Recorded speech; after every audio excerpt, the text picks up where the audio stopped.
What is up, people? Phoenix here. Today I want to show you some of the books I've been reading or have read in the first 2 months and a half of 2021. And these books cover a wide range of topics, from cultural studies of Japan, international relations, a textbook of Russian, Turkish history, and a fiction, the economy of Latin America. Honestly, some of these books I'm only halfway through. I'm not the kind of person who reads every book from cover to cover, like every page. And neither do I believe that's the best way to read a book, especially nonfiction. So without further ado, let's go with the first one.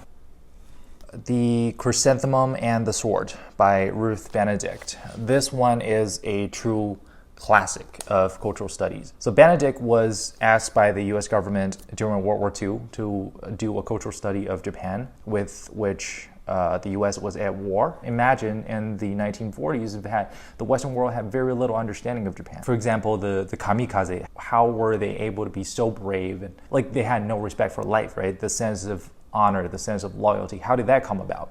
So Benedict did a research on that, and it's very interesting to see how the Western world perceived East Asian cultures, particularly the Japanese culture, and how much that mutual understanding has evolved in the past 80 years.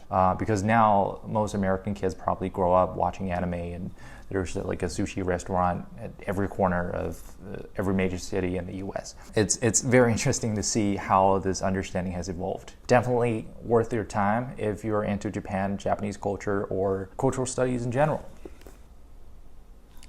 The Clash of Civilizations and the Remaking of World Order by Samuel Huntington. This book I did read fully from cover to cover, every page. I can't believe I didn't read this until 2021 because it's such an influential and important work in the field of international relations. If you hear on television someone mention the word civilization state, it probably comes from this book. So according to this book, there are 7-8 major civilizations in the world, and people from different civilizations are fundamentally different. So their social and economic and cultural institutions are fundamentally different as well. And there's always going to be conflicts between and among civilizations. So a good example would be like the current conflict between the US and China. The US takes heritage from the Greeks, the Romans, and later the British, and now it's the representative of the Anglo-Saxon world. The entire Western civilization culminating in in Pax Americana, right? And China is this ancient civilization state currently reviving and asking for its essential position in the world stage. Honestly, I don't believe that people from different civilizations are fundamentally different, but this is such an influential book, and who gives a shit about what I think? So move to the next one. The Russian course. It's a textbook, and all textbooks are boring, but it's one of the less boring textbooks. I got this from my girlfriend as a birthday gift. It was not the only birthday gift, so she's not that stingy. Not that a book as a birthday gift, it would be a bad idea. I haven't really read it as much as I would like to, and my Russian has progressed only marginally, let's say. So I definitely need to spend more time with this book.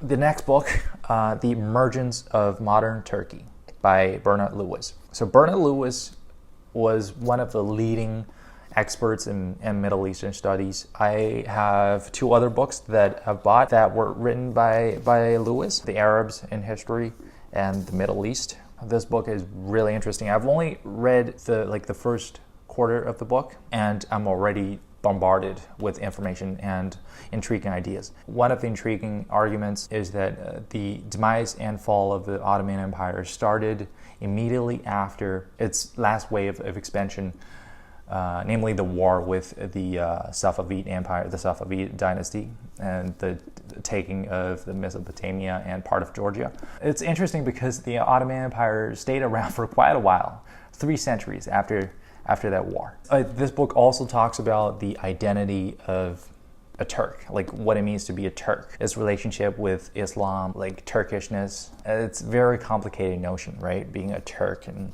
it's a constantly changing notion. So, but recently I haven't had time to read this particular book because I am occupied with this bad boy, Shogun by James Clavell. Last December, I figured I hadn't read any fiction in 3 years, so I bought this one because I was fascinated with Japanese culture and Japanese history. I still am. For anyone who's not familiar with Japanese history, Shogun was the de facto ruler of Japan. It's short for Sei Taishogun, which literally translates to the general who conquers barbarian lands or something like that. This book is definitely very entertaining. First of all, has a lot of sex and more violence.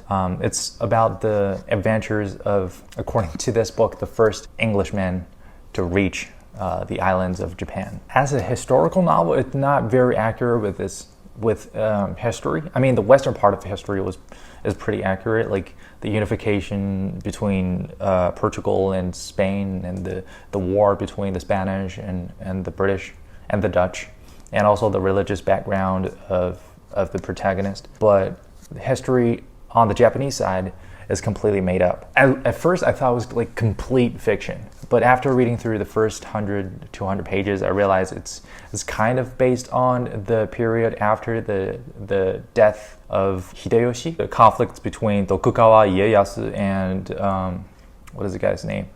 Ishida Mizunari. It's kind of vaguely based on that part of history, but the names are all made up. And there's little twists here and there. I guess he did that because he wanted to create more leeway for him to be more creative with the story, which is good, which makes the book more entertaining. Like some people would call it colonial literature. I know it's called that in some places. It's kind of like Tarzan, you know, like Africans have been living there for centuries. West Africans never figure out how to talk to chimpanzees and animals in the forest, and then a white man comes and becomes the king. But besides that, it's very entertaining, and it was written in 1971. What did you expect? The last book I'm going to talk about today, The Economics of Contemporary Latin America. This is a textbook that I had to read for a class that I'm currently taking, the economy of Latin America. But this textbook is more interesting than most of the fictions that I've read. It provides a very thorough account of all major aspects of Latin American economy, from the extractive institutions established by the colonizers, the Spanish and the Portuguese, to modern day populism in Latin America, like the recent the pink tide, Marea Rosa, that fundamentally changed the economic situation of Latin America. For example, President Lula in Brazil, Morales in Bolivia,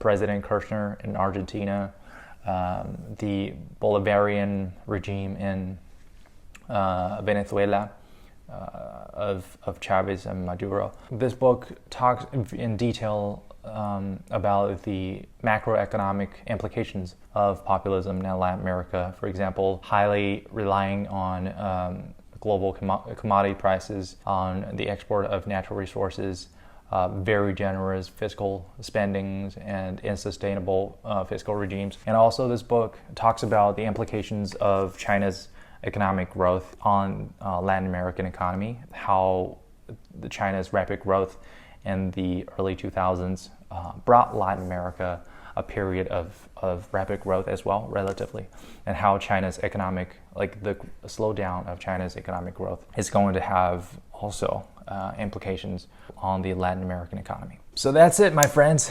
These are the books that I've been reading or have read during the past few months. If you like this video, please give it a thumbs up and subscribe to my channel. All right, have a great day or a great night. Goodbye.